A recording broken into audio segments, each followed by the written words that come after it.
la esperanza de detener la agresión y devolverle la paz a Guatemala. He determinado abandonar el poder. Maniniwala ka ba kung sasabihin kong may isang bansang sinakop at pinatalsik ang presidente dahil lang sa saging? At ang nakakagulat, hindi sa bala o bomba kaya bumagsak ang bansang ito, kundi sa taktikang hindi pa nila nasusubukan sa paraang ito. Isang taktikang walang kasiguruhan kung gagana. At ang nasa likod nito, isang kumpanya. Kaya paano nagawa ng isang kumpanya na pabagsakin ang isang buong bansang may halos 6,000 sundalo? Paanong nang dahil sa saging pinatalsik ang nakaupong presidente? Nangyari ito sa Guatemala, sa Central America. Sabay nating himayin kung ano talaga ang nangyari. Isang kumpanya laban sa isang buong bansa. Sa Guatemala, pagsasaka ang karaniwang trabaho ng mga tao. Nagtatrabaho sa lupa, pero sila kahit na sariling lupa ay wala. Buong araw sa initan, kapalit ng kakarampot na sahod para lang may makain sa susunod na araw. Madalas voucher lang ang ipinambabayad sa mga manggagawa at ang tindahan na pinagbibilhan nila, ang kumpanyang pinagtatrabahuan din ang may-ari. Habang ang pinakamagandang lupa hawak ng iisang kumpanya, ang UFC o United Fruit Company, isang banyagang kumpanya, at habang sila ang nagtatanim, hindi sa kanila napupunta ang ani kundi sa isang kumpanyang kumikita sa bawat saging na ini-export ng bansa. Pero paano nga ba naging ganito kalakas ang isang banyagang kumpanya at bakit tila mas makapangyarihan pa sila kaysa sa mismong gobyerno ng Guatemala? Paano nga ba nagsimula ang United Fruit Company at sino ang taong nasa likod ng imperyong ito ng saging? Noong 1871, nagpunta ang Amerikanong si Minor Cooper Kit sa Costa Rica upang magtrabaho sa tito niyang gumagawa ng railis ng tren. Lumipas ang 6 na taon, pumanaw ang kanyang tito na ipasa sa kanya ang responsibilidad sa paggawa ng railis ng tren. Upang makatipid, naisipan ni Minor Kit magtanim ng saging sa gilid ng railis para sa pagkain ng mga manggagawa. Ngunit hindi naging madali ang trabaho dahil may kumakalat noon na sakit sa lugar, ang malaria at yellow fever. Nagkasakit at namatay ang halos 4,000 na mga manggagawa ni Minor Kit. Nalubog sa utang si Minor Kit. Para makabawi, nagbenta siya ng mga tinanim nilang saging at doon niya napansin mas malaki pa ang kita sa saging kaysa sa tren. Hanggang sa lumago ang kanyang negosyo. Kalaunan, pinagsama niya ang negosyo niya sa iba pang kumpanya at nabuo ang United Fruit Company. At mula noon, hindi lang saging ang hawak nila, lupa, riles, pantalan at radyo. Halos kalahati ng pinakamagandang lupa sa Guatemala sa kanila, 222,000 ektarya, 85% dito nakatiwangwang, habang libu-libong magsasaka ang walang sariling lupa. Sa papel, isa silang pribadong kumpanya. Sa realidad, parang gobyerno. Tinawag silang El Pulpo, ang pugita, dahil abot ang galamay sa ekonomiya, politika at buhay ng tao. Isang banana republic. Gobyerno sa pangalan, pero negosyo ang tunay na may kontrol. Ngunit kahit gaano kalawak ang sakop ng isang imperyo, hindi nito kayang sakupin ang panahon. Noong 1950, nagkaroon ng presidential election, nagkaroon ng bagong pangulo ang Guatemala at dito papasok ang taong babago sa lahat. Ang pangalan niya, Jacobo Arbenz Guzman. Isa siyang dating sundalo. Isa siya sa namuno ng revolusyon laban sa diktadura noong 1944.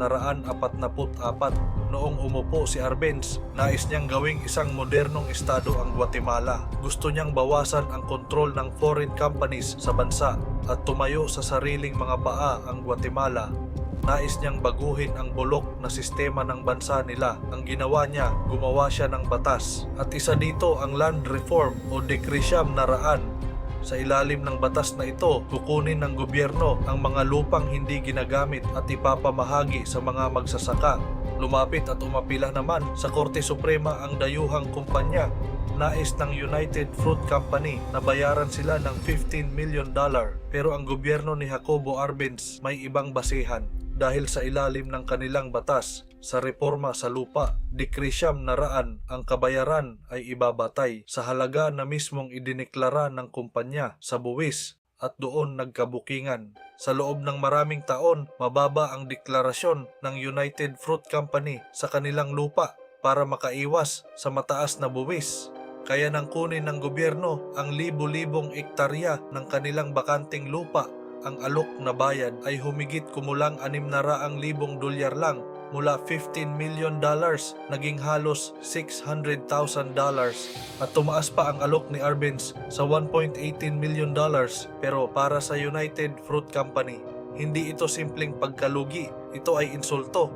Isang kumpanya na sanay malawak ang kontrol sa mga lupa, biglang mawawalan ng kapangyarihan, papayag ba sila o lalaban? Nang dahil dito nagtungo sa Amerika ang namamahala ng United Fruit Company, si Sam Zemurray.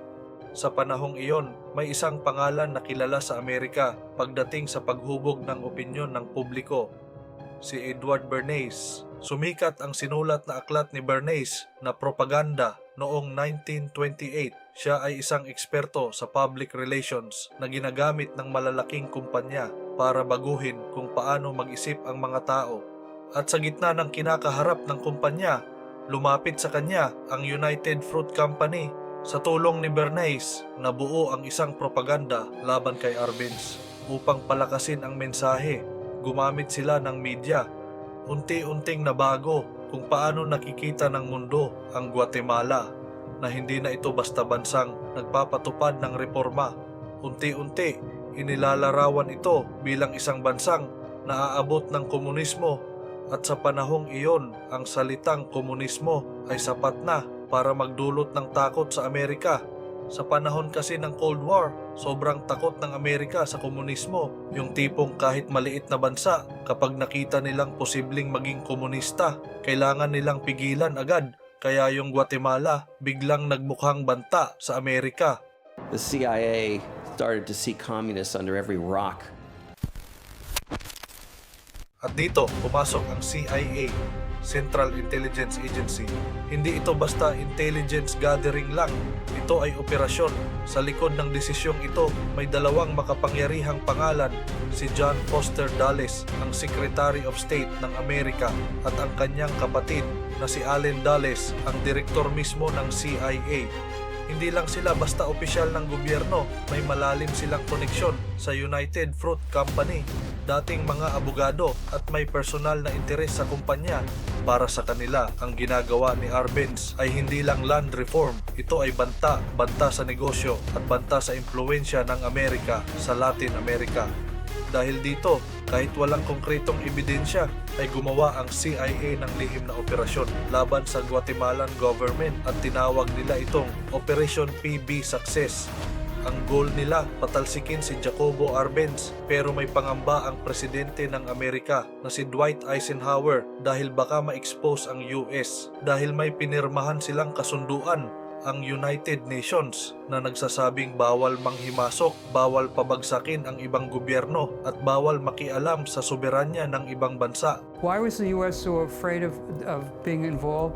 One, because it would be seen as overthrowing a democratically elected government.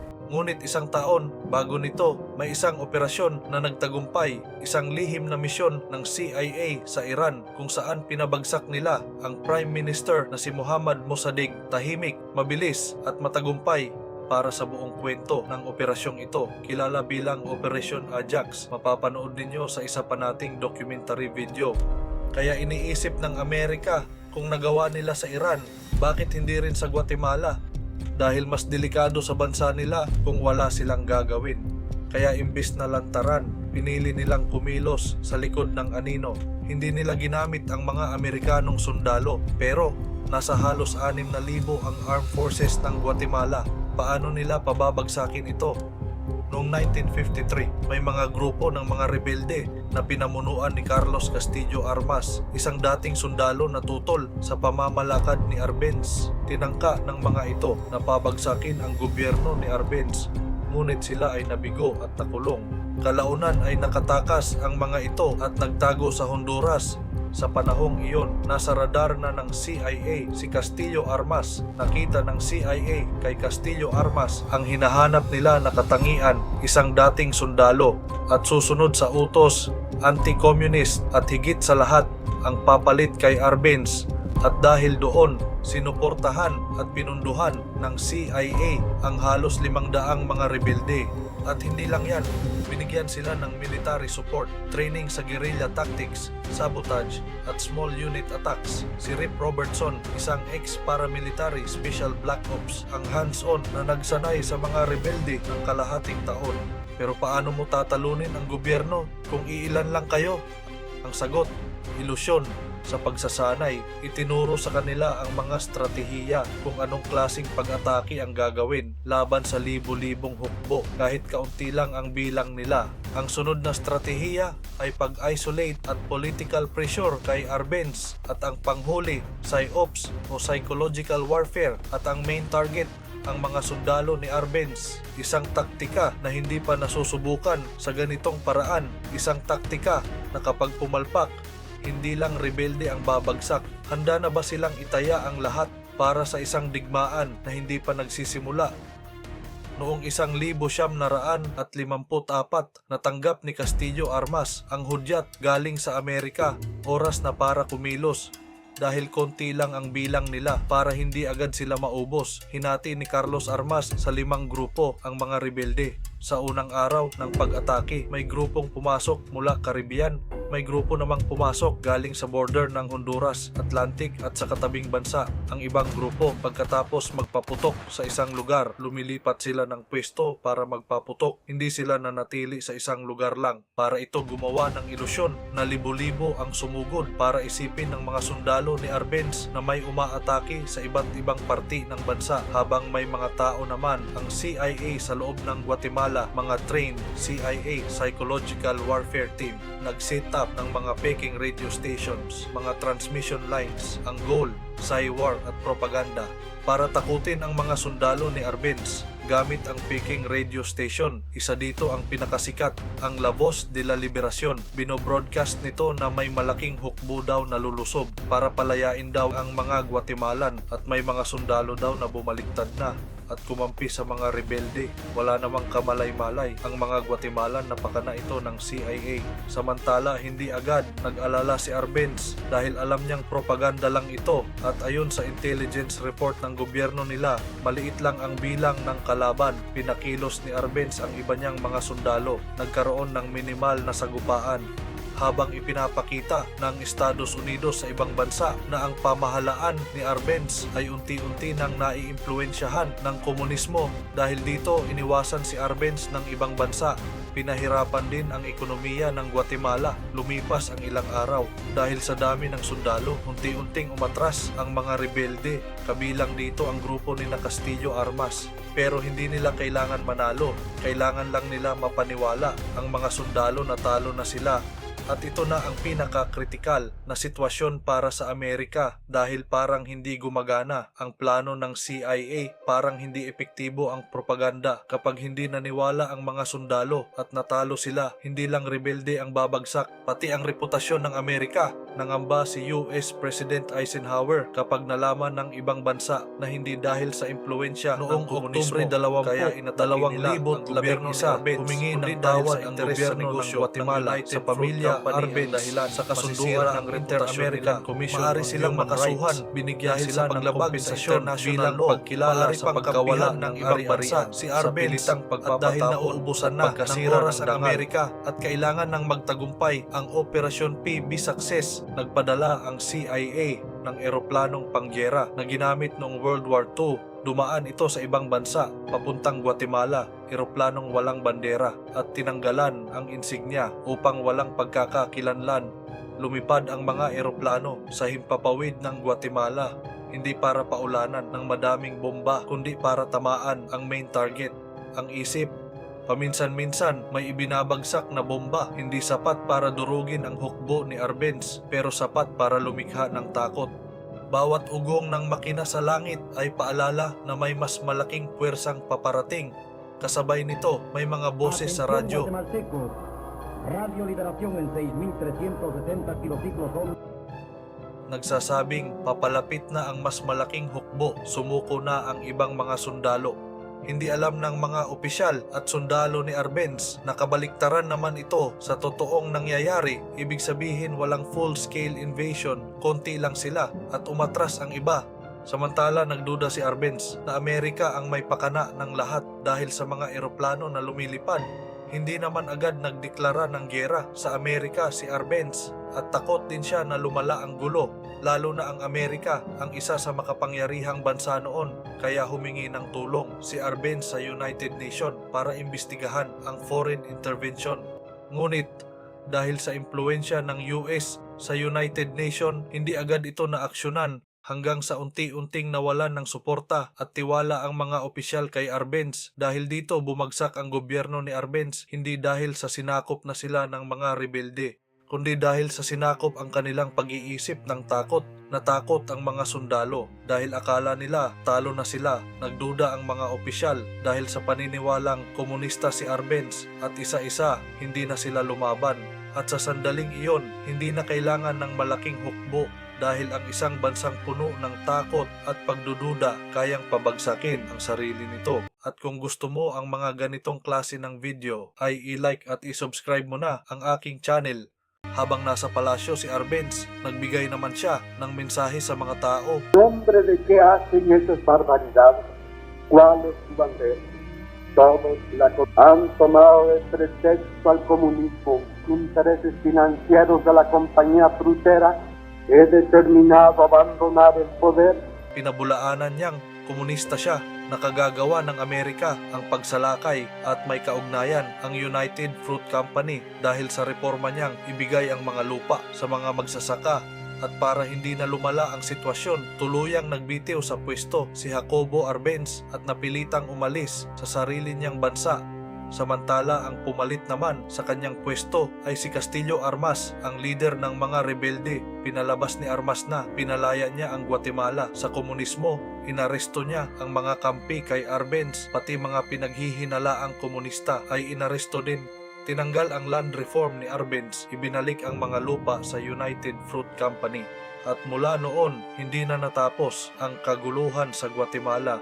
Umabot ito ng 36 na taon, isang digmaang kumitil ng mahigit 200,000 buhay. Marami sa mga karahasang ito ay naganap sa ilalim ng mga pamahalaan na sinuportahan ng Estados Unidos sa gitna ng Cold War. At kung ang isang gobyerno ay kayang pabagsakin ng takot at maling paniniwala, gaano kalakas ba talaga ang katotohanan kung kayang baguhin ng isang kwento ang takbo ng isang bansa?